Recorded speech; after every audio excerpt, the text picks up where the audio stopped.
Christopher Nolan contacted me and said he'd like to come and talk to me about a project, and so he flew to London and saw a production of Shakespeare's The Winter's Tale, which we were doing in the West End.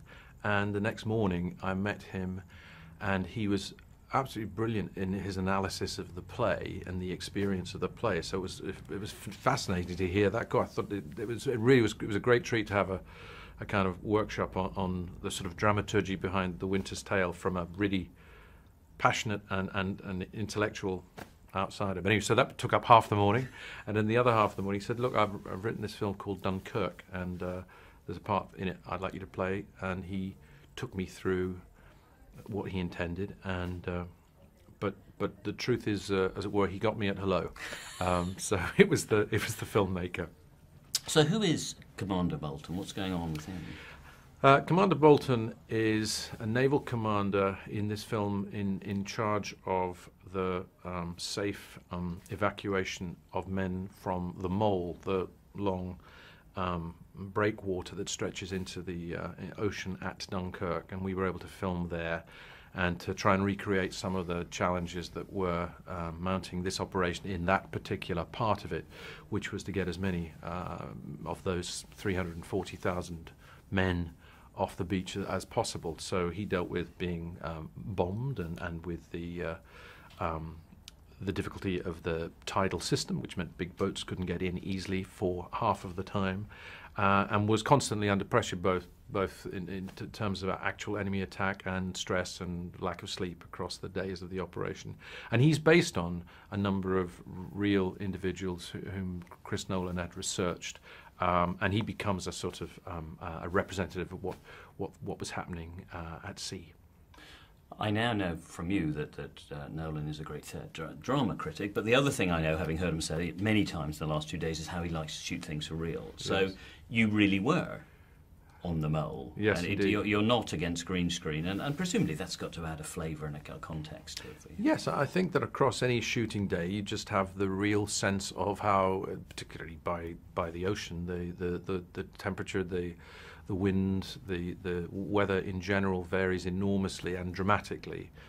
So suddenly you're in a rainstorm, suddenly there's bright sunshine, everything makes a difference. Everything made all the variables in that rescue operation always challenging to deal with. So you being there in the here and now, and as Chris famously doesn't like to sit down, and nobody else does, and you get there's an energy, tremendous energy and natural quality around the set. For this picture, that's my one experience of working with Chris, which was, continually kept you, as the film does, in the situation.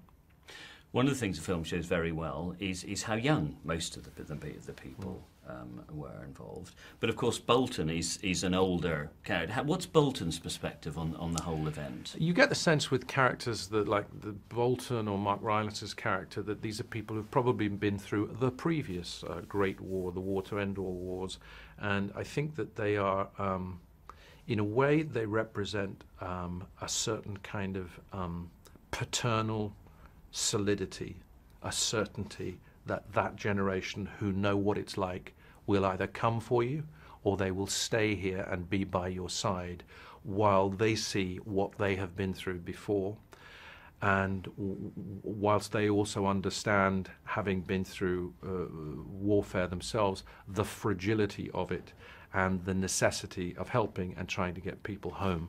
So in a way, Bolton's job is simply to be there and be a beacon, be an example, be someone not panicking, being a human example and a quiet, organized, logical coordinator in the midst of all of that chaos. But of course, what's interesting is that he's also a human being, and he also gets scared, and he also really feels this responsibility to this group of 400,000, mainly English but also French soldiers, and so he becomes a sort of a a barometer, if you like, for the what's going on outside. And we see a lot of that played off James Darcy representing the army. Is there a tension, an army-navy tension there, or are they all working together? I think both. They have to work together, and there is a tension. There is a certain sense that their way is the best way. But one of the very fascinating things about a picture like this and that situation is that the elements are so elemental. You have to deal with wind, whether there's a nice moment between them when an army man is unable to understand quite the nature of the tidal system, which is very helpful that the Navy man does understand, but at the same time it's the army getting all those men to that point of embarkation, so they're forced to understand the other's perspective, and there's mutual respect, but there's also a sort of competitive thing that the situation sort of wears down, because in the end it's a very clear example of a necessity, however difficult, of working together.